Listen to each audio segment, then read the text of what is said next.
Fala, gente, e vim aqui apresentar para vocês, esse livro aqui que eu quero compartilhar com vocês, aquilo que eu estou aprendendo, aquilo que eu estou lendo e os pontos principais aqui que esse livro ele nos ensina. O livro Não é por Vista, do autor Cash Luna, ou o pastor Cash Luna.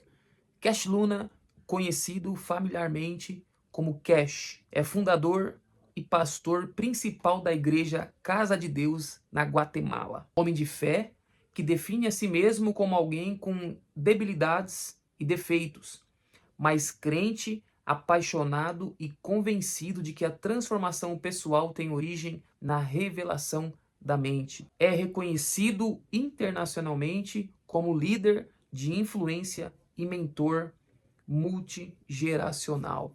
Então, ele é um pastor da Guatemala, tem um ministério também chamado Casa de Deus, e eu quero aqui compartilhar este livro que tem mexido com a minha fé, com a minha forma de caminhar pela fé em Cristo Jesus, no teu evangelho, na tua palavra. Então, eu quero compartilhar contigo. Se você conseguir adquirir um desse daqui, é melhor ainda. Para você, quem sabe, maratonar aqui junto comigo. Então, ele é um livro de 30 capítulos. Eu quero aqui dividir cada vídeo com 3 capítulos do livro. Primeiro capítulo, sobrenatural. Deus é o nosso Pai e nos pede que tenhamos fé nele porque nos ama. Ele começa dizendo que ele se casou com 23 anos de idade, com uma moça, com uma jovem também, que eles já estavam há 10 anos de namoro. Então, depois do casamento, eles foram ali abrir os presentes, né? Ele diz aqui no livro que ele conseguiu muitos presentes, muitas caixas, e alguns dos presentes eram muito especial. Por exemplo, os do pai da noiva, um jogo de talher de prata. E eles ainda não conseguiam imaginar em qual momento eles iriam usar, mas certamente seria alguma ocasião muito especial. Aí ele disse, a questão é que, primeiro, antes de pensar em usar aqueles utensílios elegantes, tinha que colocar a comida na mesa. E eles estavam concentrados nessa questão. Então a gente sabe que o começo é complicado, e ele também diz aqui na sua história que o começo para eles também não foi fácil. Mas ele diz que um dia ele saiu de casa para trabalhar, preocupado com as finanças, pensando como cumpriria a promessa feita à esposa de comprar uma casa nova e cumprir todos os sonhos que eles tinham sonhado juntos. Nesse momento, ele escutou a voz do seu pai, que é Deus. Se te dei os talheres, não te darei os alimentos. Olha que incrível, gente. Eu admiro muito essas experiências, porque esses homens e mulheres que têm essas experiências tão simples, em coisas tão básicas da vida, e eles conseguem ver Deus em tudo isso. Cara, eu fico muito admirado de homens e mulheres de Deus que têm essa sensibilidade em enxergar, em ver a ação, em ouvir a voz do Senhor nas coisas tão básicas. Então ele diz que se eles ganharam aqueles utensílios, aqueles talheres de prata, será que Deus não iria também dar os alimentos para ele? Aí ele falou que não conseguia conter as lágrimas. Claro, acredito que não era o momento de compreender tudo, mas foi uma lição de fé como muitas outras que receberia. Isso é incrível. As pessoas me perguntam como de fato é viver conforme a fé em Deus. E a resposta é simples, mas ao mesmo tempo complexa, porque pode se resumir em uma frase: entregue-se ao Senhor. Entregar-se a Ele, no entanto, envolve muitas coisas, desde o conhecimento da Sua palavra, na qual encontramos nossa intimidade, e o código de conduta, até a nossa atitude diante de cada situação, por maior ou menor que seja. Aí ele dá um exemplo aqui, sem ir muito longe, a oração do Pai Nosso, amplamente conhecida, é uma declaração de fé completa, porque a partir da primeira afirmação, Pai Nosso, confirmamos que compreendemos que somos filhos, herdeiros e cidadãos de um reino que opera sob padrões e normas diferentes das do mundo. E esse é o segredo. Cara, aqui ele vai começar a mergulhar em algo muito legal, que é muito profundo também, que a gente vai entender o mundo, as regras do mundo que nós vivemos, que é o mundo de pecado, e as regras que tem de viver no mundo que Deus estabeleceu para nós como filho. Então, na oração que Jesus nos ensinou, pedimos: venha a nós o vosso reino, seja feita a vossa vontade, assim na terra como no céu. Mas talvez não tenhamos a ideia do que esse pedido implica, que tenhamos paz e que o bem prevaleça, que haja justiça e que nós libertamos do afã. Resumindo, que vivamos na terra como viveríamos no céu. Cara, é a oração. Olha o que ele consegue extrair de uma oração do Pai Nosso, que às vezes a gente lê ou relê e a gente às vezes não consegue extrair. Então esse cara, ele consegue extrair da palavra do Senhor coisas simples e básicas que às vezes a gente não conseguimos entender. Aí ele diz assim, ó: somos filhos herdeiros e cidadão de um reino que opera sobre os padrões e normas diferentes da do mundo. Esse é o segredo. Então o segredo de você agregar fé na sua caminhada, na sua família, é esse. É o segredo de entender que tem padrões do mundo e tem os padrões estabelecidos por Deus. E para viver nessas condições ideais e sobrenaturais, devemos aprender sobre o sistema de Deus, que efetivamente não é o deste mundo. Não é fácil conseguir, porque implica em deixarmos de lado o que o mundo nos ensinou e renovar o nosso entendimento priorizando a convicção de que Ele nos ama e se interessa em cuidar de nós. Ter fé em Deus significa que a maravilhosa verdade de sua paternidade deve ser o fundamento na nossa vida, a tal ponto de que mude totalmente o panorama, porque ao sermos os seus filhos, adquirimos direitos e responsabilidades, como acontece em toda a família. Isso é muito lindo, porque a gente consegue entender isso daqui, que as responsabilidades de um filho, ela vai também levando de geração em geração. Às vezes uma família de político, uma família de pessoas empresárias, quando o filho ele nasce, querendo ou não, ele assume essas responsabilidades do pai também. E nós também assumimos essa responsabilidade. Nós que se convertemos, que aceitamos Cristo, temos também essa responsabilidade de carregar, de ser herdeiro, de ser filhos desse Deus tão poderoso. Então Deus nos propõe um sistema totalmente diferente daquele que o mundo nos propõe, porque nos pede que confiamos nele, antes de confiar em qualquer opção que o homem possa oferecer. Não diz que a primeira coisa diante de uma dificuldade seja procurar ajuda com um amigo ou parente, mas sim que o primeiro a ser procurado seja ele, porque no meio de um problema sempre recorreremos a pessoas em quem mais confiamos. Por isso, se decidimos viver pela fé, procurar Deus com um coração humilde será a nossa primeira reação diante de uma situação adversa. Isso é incrível, cara. Porque quando a gente atinge essa maturidade, porque a gente coloca confiança no dinheiro, a gente coloca confiança nas pessoas, a gente coloca confiança, quem sabe, naquele nosso líder encarregado, no chefe do nosso trabalho. A gente coloca confiança em tantas coisas. E quando a gente precisa, as primeiras portas que nós batemos são essas. Mas aqui ele está dizendo que uma pessoa que ela se encaixa e ela se vê como um filho verdadeiro de Deus, a primeira opção dela sempre vai ser Deus. A primeira opção, a primeira porta que ela vai bater sempre vai ser Deus. Vai ser a oração, vai ser a palavra, vai ser a comunhão, o jejum. Então, sempre Deus, ele vai ser a primeira opção dessa pessoa que se encaixa, que se vê como um filho verdadeiro de Deus, está abandonando a liturgia dessa terra. Aí ele dá um exemplo. No princípio, como lemos no livro de Gênesis, na Bíblia, vemos que Adão e Eva foram criados para viver em um lindo sistema, desfrutar e subjugar do jardim do Éden. Mas desviaram a sua atenção, pecaram ao ouvir o conselho da serpente e comeram no fruto da árvore do bem e do mal. Então eles se viram obrigados a entrar em um outro sistema, diferente do que Deus havia preparado. O sistema desse mundo foi feito para Adão, que saiu do paraíso e assumiu uma natureza humana, não redimida. A partir de então, teve que ganhar o pão com o suor do seu trabalho.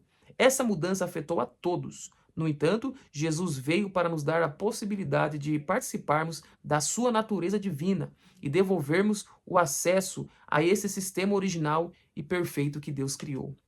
Então Deus ele criou tudo perfeito, só que Adão teve a escolha, né, de escolher esse sistema totalmente errado e ele automaticamente se desconectou desse sistema divino que é criado. E é por isso que hoje nós temos essa grande responsabilidade de voltar novamente a esse sistema divino, de levar e de viver a nossa vida até que Jesus também, claro, nos leva ao plano original que é estar com ele.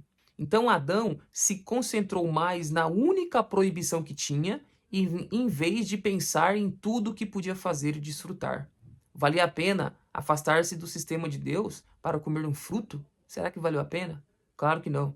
Mas, ao focarmos no que não temos ou não podemos fazer, desperdiçamos tudo o que está ao nosso alcance. Isso aqui é muito interessante, porque tinha muitos frutos que Adão ele poderia participar, que ele poderia desfrutar sem nenhum problema, e só havia um que ele estava sendo proibido de participar. E ele, infelizmente, ainda conseguiu deixar de participar daqueles tantos outros frutos, tantas outras oportunidades que Deus deixou para escolher aquele um só, que infelizmente o afastou e levou ele a esse plano, a esse sistema que nós estamos hoje.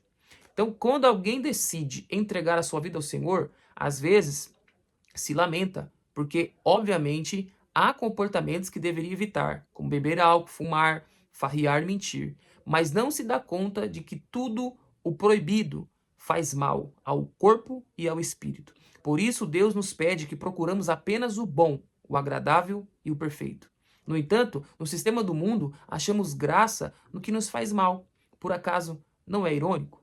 Justamente por essas contradições, o Senhor nos pede que permitimos que Ele nos renove para podermos apreciar de tudo o seu ponto de vista e desfrutar dos benefícios que alcançamos ao mudar o nosso estilo de vida de acordo com o seu sistema. Então aqui é tudo uma questão de livre-arbítrio, é nós que damos essa liberdade ao Senhor, ao Espírito Santo nos transformar, nos moldar e nos colocar novamente no caminho do sistema que foi criado literalmente para nós vivermos. Então é uma percepção nossa, é um aceitar nosso de desfrutar de tudo o que Deus tem para nós. Isso é maravilhoso. Certamente toda mudança é difícil, não é fácil. Mas é aí que devemos fortalecer e permitir que a nossa fé em Deus prevaleça sobre o que o mundo nos apresenta como valioso. Então, o mundo ele nos apresenta muitas coisas valiosas. Eu mesmo tive contato com isso, com bebida, prostituição, álcool, drogas. E isso tudo é uma forma errada. E hoje nós vemos isso. Hoje eu vejo assim. Mas, às vezes, a gente precisa, infelizmente, conhecer esse sistema, né, pecaminoso, se esse sistema que a gente prejudica o nosso próprio corpo, né, nossa própria saúde. Mas Deus, às vezes, nos permite conhecer isso para nós entendermos isso daqui. Então, sempre disse que ser inteligente é se deixar orientar por alguém mais inteligente. E quem é melhor do que o nosso Criador? Outro exemplo é que o Senhor nos pede para sermos humildes diante de uma ofensa, enquanto o mundo nos abre a porta para a vingança. O que devemos fazer se quisermos viver pela fé? Cara, isso aqui mexeu demais comigo.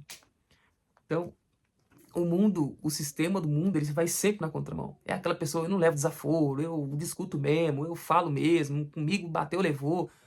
E quando a gente começa a viver pela fé, a gente vê que tudo isso muda. Porque a gente agora não vai mais ficar bateu, levou, não. Se a gente dar a outra face, cara. Esse é o poder do evangelho. Esse é o poder daquele que quer viver pela fé. Do ponto de vista, o primeiro passo para viver pela fé é reconhecer que o sistema de Deus é melhor e que estamos dispostos a obedecê-lo, o que abre as portas a uma vida com grandes expectativas e capacidade de sonhar e imaginar. É como nascer de novo. Então, primeiro, aquele que às vezes está com dificuldade de aceitar, de entender a fé na sua vida, é reconhecer. Reconhecer que você está migrando de um sistema para outro, que você está saindo de um sistema pecaminoso, de um sistema que a gente aprende tudo ao contrário, e você agora está praticamente nascendo de novo. Às vezes a gente entende o nascer de novo somente quando a gente desce as águas, né? Quando a gente é batizado ali nas águas, a gente entende que aquilo é um novo nascimento. E ali, literalmente, sim, é um novo nascimento. Mas a gente só nasce ali, naquelas águas. E quando levantamos, às vezes temos o mesmo comportamento ainda existe dentro de nós. Às vezes ainda somos violentos, às vezes ainda queremos tratar as coisas tudo brigando, discutindo, batendo. Às vezes confiamos e estamos presos ainda naquele sistema antigo, naquele sistema que o mundo nos impõe. Então, como aqui está dizendo, a gente precisa nascer de novo, não só em descer as águas e se levantar, mas sim em comportamento, em dedicação. E se você quiser um aliado influente, não encontrará um melhor. É como levar o seu carro à oficina. Olha o exemplo que ele dá. Você pode levá-lo a qualquer mecânico, mas o melhor é levá-lo a uma oficina onde há todo o sistema e as peças para o conserto. Não tente consertar a sua vida com um sistema defeituoso deste mundo. É melhor obedecer às instruções do fabricante, que é o seu Criador, que conhece você por dentro e por fora, e é o único que pode trazer a cura, a restauração e fazer com que você prospere. O sistema do mundo e o de Deus se opõem. Por isso, ao entregar a sua vida, você deve mudar primeiro o seu pensamento, aproximar-se dele para que ele renove você para viver pela fé. Olha que incrível o exemplo que ele dá de nós, às vezes, fazer uma manutenção no nosso carro. O melhor é mesmo levar na concessionária responsável ali pela marca do seu carro, porque ali já vão ter todos os equipamentos, todas as peças. E às vezes a gente, quando leva isso para a vida, a gente às vezes quer fazer manutenção da nossa vida com pessoas mais problemáticas do que nós, com pessoas que têm mais defeito do que nós. Nós não vamos sair dali com os nossos defeitos reparados. E é por isso que a gente tem que ter um, que é Jesus Cristo, que ele sim nos conhece por dentro e por fora, e ele sabe os reparos, as peças que precisam ser trocadas. Mas para isso, nós precisamos levar até ele para ser consertado. Não tente consertar a sua vida com o sistema defeituoso desse mundo. Melhor é obedecer às instruções do fabricante, o seu Criador, que conhece você por dentro e por fora, e é o único que pode trazer cura e restauração e fazer com que você prospere. E quais são alguns dos princípios fundamentais do reino? A comunicação com ele e o perdão são os básicos. Então aqui ele dá dois princípios que é o básico para a gente assumir esse novo sistema, que é a comunicação e o perdão. Por isso, o Senhor nos pede que oremos em todo o lugar e com a boa atitude deixamos a raiva de lado e perdoamos as ofensas. Jesus compartilhou muito sobre a oração com seus discípulos, porque para conseguir essa mudança de sistema é essencial que haja uma comunicação, já que você não pode amar e ter fé em alguém que você não conhece. Então, para a gente assumir essa transformação de sair de um sistema para o outro, ele está dizendo para a gente, primeiramente, a ter a comunicação, que é a oração, que é uma via de mão dupla. Nós fala com Deus, Deus fala conosco, e assim a gente vai se conectando com o Criador. E o perdão. E Jesus escolheu os seus discípulos, e os seus discípulos foram muito bem treinados por Jesus para sair desse sistema e entrar no sistema de Deus, no sistema que a gente apresenta a fé. Quando você atua no sistema de Adão, procura soluções naturais diante de uma doença. A primeira coisa que você faz é conferir se o convênio médico cobre o tratamento. Mas se atua no sistema de Deus, nada causa perturbação, porque sabe que você recebeu sanidade pelo sacrifício de Jesus. Não importa o que aconteça, ele diz que haverá provisão sobrenatural para a sua vida, você receberá ligações de pessoas que querem oferecer bênçãos de trabalho e convites serão feitos. Ore para que as portas se abrem. E enquanto isso acontece, também diga ao Pai: sei que tudo vai ficar bem, porque depende de porque eu dependo do teu sistema. Devemos ser como crianças ingênuas diante do Senhor, completamente dependente do seu poder, graça e misericórdia. Eu já vivi isso com a obra do ministério. Tenho sido obediente e ele assumiu o controle. Ofereço os recursos e pavimenta o caminho para todo empreendimento que beneficia a muitos. Use o sistema do seu reino, que opera pela fé. Não confie no sistema deste mundo. Segundo capítulo, imperfeitos. O segundo capítulo ele começa aqui, ó. Sejamos humildes para aceitar a nossa natureza e reconhecer que falhamos. A humildade é um elemento importante no reino do nosso Pai. Por exemplo, ele nos pede que confessamos nossas faltas e oramos uns pelos outros. Essa atitude sem arrogância é ideal para a nossa formação e para dispormos o nosso coração para nos aproximarmos dele e termos uma conversa eficaz, porque a Escritura diz que a oração do justo tem muito poder.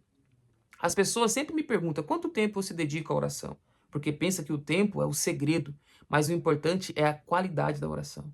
Se digo que oro pouco tempo, eles ficarão escandalizados e dizem que é uma barbaridade. E se digo que passo a vida orando, condeno os outros, porque ninguém se sentiria capaz de fazer a mesma coisa. O tempo não importa, mas o que importa é a fé, com que me aproximo do Pai para orar. Simplesmente assim, Não se deixe levar pelo sistema do mundo, que às vezes enrosca tudo. Cara, isso daqui é incrível. Então não existe um tempo. A Bíblia ela não determina um tempo. Eu, pelo menos, nunca achei.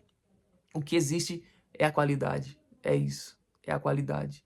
Se você orar 15 segundos, mas você sair assim, ó, lavei minhas mãos, ou seja, entreguei nas mãos do Senhor, cara, e com fé nisso, você pode ter certeza que a sua oração de 15 segundos, ela vai ser respondida. Então não existe um tempo. Às vezes a gente limita, não, tem que ser de madrugada, não, tem que ser no monte. E isso é o que enrosca tudo, é o que ele está dizendo aqui, enrosca tudo. Às vezes, para orar, a gente tem que mudar a voz, tem que falar com voz grossa, tem que alterar o tom da voz. Não, não tem nada do grave, nada disso. Esse dia eu até disse que às vezes a gente complica a oração. Porque às vezes as pessoas vê outras pessoas orando e elas falam, cara, eu preciso orar igual ele, eu preciso ser assim também. E isso são os enroscos que a religiosidade ela vai construindo. Então, ele diz que aquilo que importa é a fé. O que importa é a fé. Não é o tempo. Claro que se você conseguir ficar, é benção. Quanto mais tempo você conseguir ficar de joelhos ali, quem sabe, em comunhão com o Senhor, é melhor. Mas não existe uma regra de tempo. Certo dia, enquanto tentava resolver um assunto delicado em relação ao segundo templo em que eu inaugurava em 2013, dei-me conta de que como era difícil voltar aos velhos hábitos e de complicar a vida, porque em meio ao meu afã, o Senhor me dizia: Elias orou, tinha paixões de homens, mas orou. E ele me disse isso várias vezes, até que pensei e disse: tem razão. Por que fico arrasado com esses inconvenientes? Devo tomar autoridade no sistema divino e orar. Não devo me concentrar em minhas imperfeições, em minhas fraquezas. Devo apenas exercer a minha fé e confiar em ti. De fato, ao ler a Bíblia, vemos que o profeta Elias era um homem sujeito a paixões, ou seja, era impulsivo, volúvel. Poderíamos dizer, hoje em dia, que era intenso de corpo e alma. Um dia foi capaz de enfrentar mais de 800 profetas e no dia seguinte a ameaça de uma mulher fez com que ele fugisse correndo. No entanto, essas paixões irregulares e extremas não impediram que ele orasse e que a sua oração fosse eficaz, para que não chovesse por um tempo e logo fazer com que chovesse de novo. Cara, isso que é incrível, velho. Às vezes a gente peca, porque a gente somos pecadores, nós não somos perfeitos. A gente temos paixões, infelizmente, essa carne aqui é terrível, mas ele mostra que como às vezes a gente vai errar e a gente fica preso naquele erro, a gente não se liberta daquilo, em pedir perdão. Claro que a gente não pode ficar levando isso aqui como muleta, eu erro, eu peco e o Senhor sempre vai ouvir minha oração. Não, não é isso. Mas é caiu, tropicou, mas é ali se levantar, pedir perdão, ir para cima, orar, falar com Deus e nunca mais praticar aquilo claramente. E Elias, cara, o ministério de Elias na Bíblia é surreal, que esse homem viveu através da fé em Deus. E ele dá esse exemplo, que Elias era homem como nós. Tinha as mesmas paixões, os mesmos desejos que nós. E ele conseguiu superar tudo isso, mesmo ele enfrentando ali vários profetas e uma ameaça de uma mulher que fugiu, mas a oração, a autoridade que ele tinha quando ele orava era incrível. Então, ao orar, não pense que está tudo muito bom, porque é Jesus quem aprova o que você faz e abre o caminho para que você se apaixone do Pai. Então, isso é lindo. A oração, ela tem esse poder de nos aproximar, independente se somos imperfeitos, se temos pecados e falhas. É isso que nós temos que compreender, que nós vamos errar, nós vamos falhar mesmo. Mas isso não pode nos afastar do Pai. É quando nós falha que a gente tem que ainda mais querer se aproximar do Senhor. Então, o sistema de Adão diz que é impossível receber bênção em meio à fraqueza e com os seus defeitos. Por isso, faz com que você confie em suas forças, que nunca poderão ser comparadas com as de Deus. Assim, você entra em um ciclo de dúvidas e desesperança, quando o que você deve fazer é reconhecer humildemente a sua fraqueza e demonstrar a sua fé a todo custo. Não ore de acordo com a sua consciência, mas de acordo com o amor de Deus. Ou por acaso o seu pecado é mais forte do que a graça do seu Pai? Claro que não. Então, o sistema fala isso. Quem sabe você hoje está passando por um momento difícil, algumas pessoas podem olhar e dizer, está no pecado, está errando, é castigo de Deus. Mas que pai é esse, né, que vai querendo ficar nos castigando sempre? Eu tenho 2 filhos e eu não tenho prazer em castigar os meus filhos, misericórdia. O sistema de Adão, que é aquele sistema antigo lá, ele diz que ele diz que é impossível receber uma bênção em meio à fraqueza. E Jesus, e a palavra do Senhor diz que é no meio da nossa fraqueza que aí nós estamos fortes. Então, ela vai totalmente ao contrário. E Pedro, ele foi o discípulo a quem Jesus mais ensinou sobre fé, humildade e obediência. Com certeza porque o estava preparando para quem deveria enfrentar depois. Sabemos que certa vez pediu a ele que se afastasse um pouco da beira do lago para poder ensinar algumas pessoas naquele local. Depois de Jesus compartilhar a palavra, pediu que ele entrasse no lago para pescar.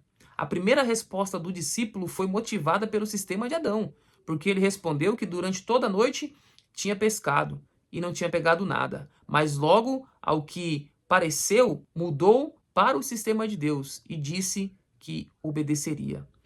Então, Pedro tomou uma atitude, e o que é importante para receber a bênção no sistema divino, e foi testemunha de uma pesca sobrenatural. Acredite como Pedro, e terá que pedir ajuda para levar toda a bênção que o Senhor dará a você, porque a receberá para compartilhar com aqueles ao seu redor. E esse é o outro princípio fundamental do sistema do reino de Deus. Cara, é incrível. Porque a primeira resposta de Pedro nesse ato aqui foi a resposta que qualquer outra pessoa daria. Senhor, estou cansado, trabalhei a noite inteira, não vou conseguir. Ou seja, é o sistema de Adão. Estou fraco, estou exausto, não aguento mais, já fiquei aí a noite inteira, 12 horas, 8 horas e não aconteceu nada. Mas de repente ele obedece. E é isso que Deus, o Evangelho nos ensina a obedecer, independente da nossa canseira, da nossa fraqueza. Ele quer que nós obedecemos, porque Pedro agora assumiu outro sistema, que é o sistema divino. E ele colheu uma pescaria sobrenatural, que fartou ele, a sua família, e ainda abençoou todos os outros que estavam ao seu redor. Então, isso é a obediência ao Evangelho do Senhor. Depois desse milagre, Pedro se sentiu indigno, e por mais que fosse da sua natureza humana, já vimos que isso não é determinante no sistema divino, porque Deus sabe que somos imperfeitos e ainda assim deseja nos abençoar.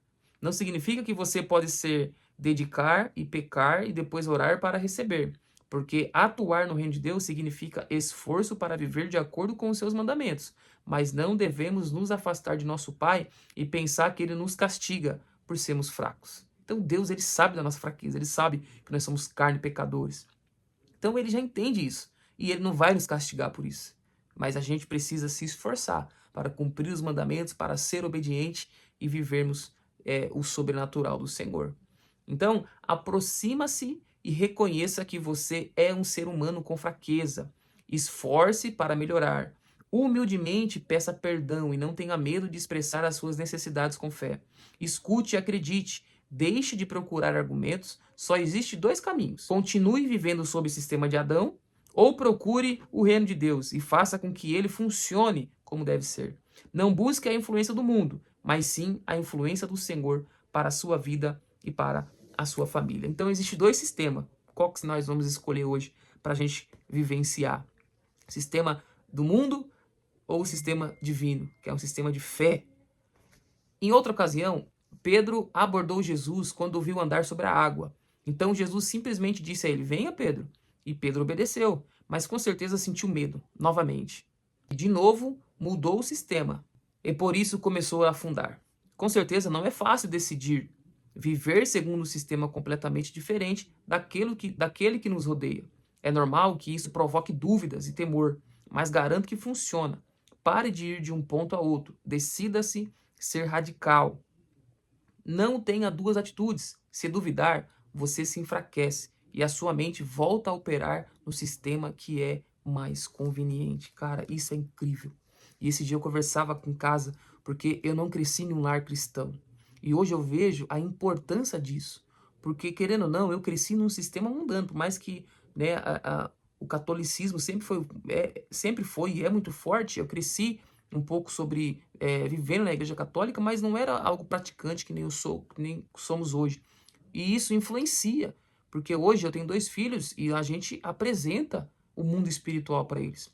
E eu acredito que quando eles forem adultos, né, se Cristo não voltar até lá, eles vão viver essas maravilhas divinas de Deus mais fácil fácil no sentido de crer, de acreditar, de ser temente, de crer nos princípios, nos mandamentos e praticar isso.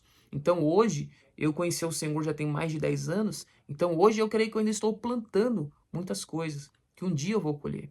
Então quando a gente vem desse sistema do mundo, infelizmente, a gente demora um pouco para avançar e abandonar esse sistema, né, que nos prende, o sistema de dúvida. Então a gente não pode duvidar, porque quando a gente duvida, a nossa mente volta, está voltando para o sistema. Quando Deus faz uma promessa, quando a gente recebe uma palavra e a gente duvida, é a nossa mente voltando para aquele sistema que nos trava, que nos bloqueia. Então a gente tem que sempre estar crendo, acreditando. E se a gente hoje tiver essa oportunidade de criar os nossos filhos, e você que às vezes cresceu nesse lar cristão, cara, você está sendo privilegiado, assim como hoje os meus filhos estão sendo privilegiados. E hoje eu consigo mudar a minha plantação, porque eu creio que tudo é uma colheita e Deus ele vai abençoando essas sementes novas. Um terceiro exemplo de Pedro, aprendendo a agir no sistema de Deus. E quando Jesus deu a ele a singular orientação para que fosse pescar com um anzol e tirasse da boca do peixe o dinheiro para pagar os impostos de ambos, por acaso, algo assim não parece exagerado? Era o caminho obedecer a tal ordem, mas ao ver a multiplicação dos pães e a cura de enfermos, parece que Pedro pouco a pouco começou a abrir o seu entendimento e fortalecer a sua fé. Então, aqui o que eu acabei de dizer sobre a família, a gente vai fortalecendo a nossa fé familiar também, porque eles vão vendo os pais vivendo uma provisão, sendo ali abençoado, recebendo algo divino do céu, e os filhos vão fortalecendo a sua fé. Então, isso é muito legal, é muito interessante, isso que ele está dizendo aqui com Pedro, porque Pedro a gente sabe que foi um dos discípulos mais ousados e também aquele que mais recebeu responsabilidades da parte de Cristo. Nesse momento, a questão era mais delicada, porque não receberia uma pesca maravilhosa, mas aprenderia a se manter dentro do sistema do Senhor, que pedia que ele seguisse a sua palavra. Então, o que Jesus estava fazendo com os discípulos, e principalmente aqui com Pedro, nesses exemplos? Ele estava tirando Pedro daquele sistema e colocando Pedro no sistema novo. Isso é incrível, cara. Mexe muito com a fé, faz a gente refletir muito, porque constantemente o Espírito Santo, a palavra do Senhor, está fazendo isso conosco.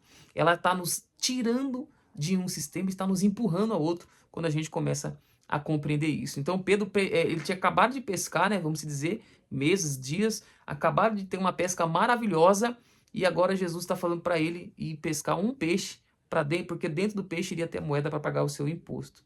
Aqui podemos analisar uma outra situação interessante. Sabemos que o ministério de Jesus recebia provisão e que Judas era o encarregado de administrá-la. Na palavra se fala sobre uma bolsa que esse discípulo tinha, da qual tirava dinheiro. Então, apesar de ter esses recursos, Jesus exigia que eles operassem no sistema do reino, porque com o que tinha era impossível alimentar uma multidão ou preparar a celebração da Páscoa. Ele sempre quis fazer com que eles entendessem sobre a economia divina, e parece que com Judas como tesoureiro havia que haver milagres o tempo todo. Então, porque ele não pediu a Pedro que fosse com Judas para que desse a ele dinheiro aos impostos. Gosto de pensar que também estava ensinando a Judas que não era preciso roubar para ter abundância. Se acreditasse no sistema do reino do nosso Pai, a corrupção acabaria. Cara, que profundidade isso daqui, cara. Jesus, ele fez a celebração da Páscoa, ele fez a multiplicação de pão, ele precisou pagar imposto, e a Bíblia literalmente fala dessa bolsa que o ministério de Jesus tinha, né, junto com os discípulos, que eram ofertas, e Jesus nunca pegou daquelas ofertas para multiplicar pão, para realizar a Páscoa ou para pagar o imposto, porque ele literalmente queria tirar os discípulos desse sistema. Ah, eu tenho dinheiro na conta, tenho dinheiro na bolsa, né? Eu tenho um cartão de crédito, eu consigo um financiamento, eu consigo um empréstimo. Jesus queria tirar eles e quer nos tirar hoje desse sistema, dessa segurança, e ele quer nos levar para ser dependente do reino dos céus. Também acredito que Jesus queria salvar a vida de Judas, já que recurso financeiro é o menos importante quando aprendemos a contar com Deus. Cara, isso é incrível. Quem sabe Jesus queria literalmente, verdade, passar uma lição para Judas ali.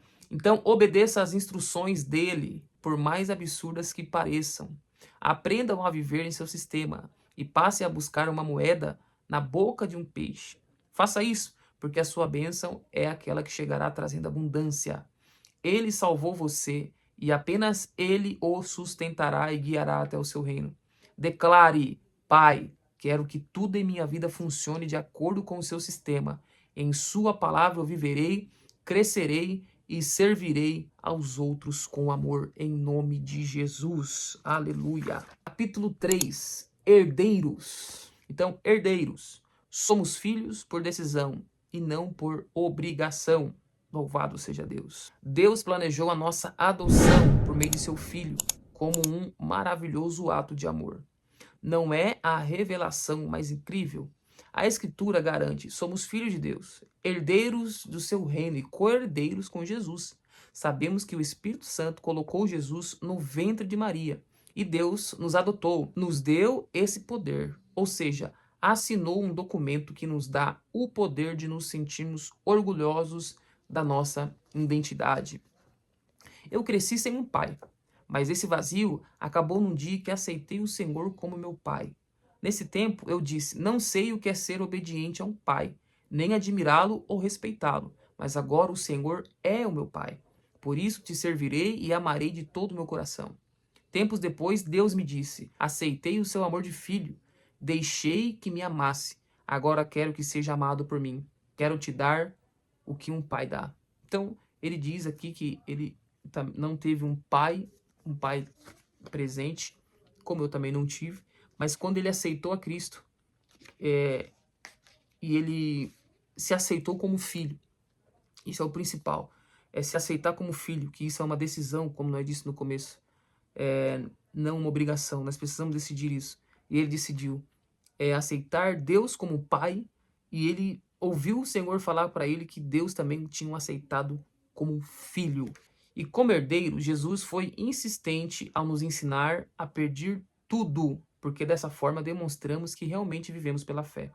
De fato, quando lemos a Bíblia, vemos que antes de falar da obediência aos mandamentos, fala sobre pedir para receber. A alegria do Senhor está em nos dar. Lembre-se de que é você quem precisa dele. Aproximar-se da presença dele sem pedir é como dizer que não precisa. Então, como um pai, Deus como um nosso pai, ele só quer que nós pedimos. Então ele nos aceita, a gente é herdeiros, co-herdeiros com Jesus Cristo, e ele nos aceita. Só que para a gente viver muitas das coisas que Deus tem para nós precisamos pedir. Ou seja, nós precisamos se comunicar com ele. Não é errado e não é pecado isso. Você pedir, você ansiar por isso. E claramente com fé. Porque ele é glorificado quando você pede, recebe e dá testemunho disso. Quer dar o que você pede para que você dê testemunhos do seu amor. Lembre-se de que por causa do pecado perdemos tudo e fomos destituídos da glória de Deus. Então ele está nos lembrando que a gente perdeu tudo. Tudo que Adão recebeu lá no início, por ele decidir viver esse sistema, a gente perde tudo. Então hoje a gente tem essa missão de pedir, de se conectar. E Deus, ele está prontamente disposto a nos entregar tudo que nós pedimos. Mas para isso, a gente precisa pedir. A gente precisa se posicionar como filho e posicionar Deus como o nosso pai. Então, a gente tem que ter esse diálogo, essa vida com Deus ativa. Você deve ser honesto e humilde. Reconheça que precisa de seu pai e pede com confiança, porque ele quer que você recupere tudo o que perdeu por viver de acordo com o sistema do mundo. Então, por a gente viver de acordo com esse sistema, a gente perde muita coisa. Perdemos muita coisa, mas a gente consegue recuperar. Quando a gente se aceitamos como filho e colocamos Deus como pai e pedimos, Deus ele está disposto a nos entregar tudo de volta. Louvado seja Deus. Se o herdeiro pediu, os co-herdeiros também devem pedir. Seja livre para exercer a sua fé, para pedir todas as coisas boas, o que precisa e aquilo que sonha. Então, se Jesus pedia, se Jesus tirava os seus momentos de oração para conversar, para pedir, ele que é o verdadeiro herdeiro, imagina nós que somos co-herdeiros, também temos esse livre acesso em pedir. Se nasceu de novo, você deve atuar no sistema do Senhor, o único que funciona. Sem dúvida, ainda que algumas pessoas não compreendam, as coisas do Espírito se diferenciam espiritualmente, porque a mente do homem não as entende. Não sabemos explicar por que ocorreram milagres, mas é assim, porque só nos resta pedir, receber e agradecer. Suba ao reino de Deus, viva pela fé, convencido de que é filho, e os teus olhos verão maravilhas. Uma vez, enquanto eu rezava, reparei um detalhe. Primeiro, pedimos o pão e depois o perdão. E eu perguntei isso ao Senhor. Por um segundo, minha perspectiva tinha que fazer o contrário. Mas Deus me respondeu: primeiro me peça o pão e depois me peça perdão, porque sou mais o seu pai do que o seu juiz. Meu Deus. Louvado seja o Senhor. Eu sou mais o seu pai do que o seu juiz. E às vezes a gente coloca Deus mais como um juiz na nossa vida. Às vezes até na vida do próximo. Mas isso aqui é profundo. Ele diz que Deus é mais o nosso pai. Porque primeiro precisamos pedir o pão. Ou seja, precisamos pedir aquilo que necessitamos. Aquilo que é o básico para a nossa vida. Porque depois ele vai ser o nosso juiz. Louvado seja Deus. Essa verdade me encheu de confiança e me fez notar que às vezes, ao enfrentar dificuldades econômicas, dizemos que Deus nos mandou provas, mas não é assim, já que ele não castiga os seus filhos tirando dele o pão, como nós não castigamos nossos filhos, negando o alimento. Você não diz aos seus filhos: você perdeu 2 aulas na escola, agora vai ficar meses sem comer. O nosso Pai espera que peçamos o sustento porque deseja que nós nunca percamos a confiança nele. Ele quer se sentar à mesa conosco e passar um bom tempo, para depois, com amor, falar do que podemos melhorar. Isso aqui é muito interessante, porque às vezes a gente acha que Deus ele está nos castigando. Às vezes estamos numa dificuldade e a gente acha que Deus está me punindo. E Deus ele é mais pai do que juiz. Como a frase aqui: eu sou mais o seu pai do que o seu juiz. Então, a intenção de Deus é que nós sentamos à mesa com ele, passamos horas com ele, conversando, porque só assim ele vai poder apontar para a gente o que a gente precisa melhorar.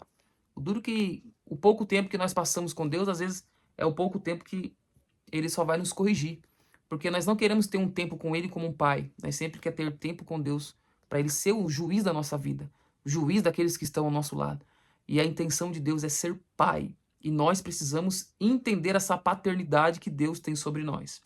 Sabemos que podemos ter muitos amigos, mas pai é só um. Então, amigos, a nossa agenda, quem sabe, é lotada. Suas conversas nas redes sociais, a gente tem amigos de tudo quanto é tipo.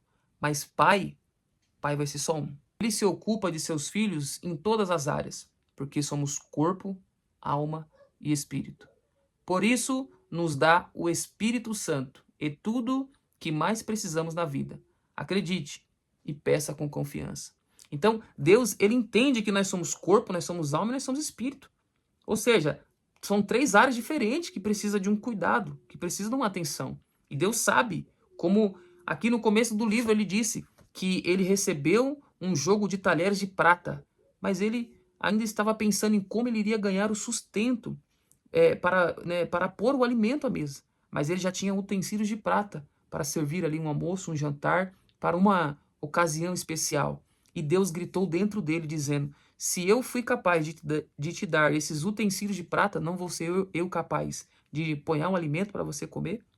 E a mesma situação que a gente vemos aqui. Se nós somos corpo, por que estamos preocupados com o que vamos vestir? A Bíblia diz: por que estamos preocupados com o que vamos comer? Se Deus sabe que nós somos corpo, que o nosso corpo precisa de proteína, precisa se alimentar, precisa se vestir, precisa de uma logística para você se movimentar, precisa de, quem sabe, ter um carro, precisa ter um transporte. Deus sabe que nós precisamos disso, mas a gente precisa falar, a gente precisa pedir e ter Ele como esse pai. É o sentar à mesa e ter esse papo. Ele sabe que nós somos alma.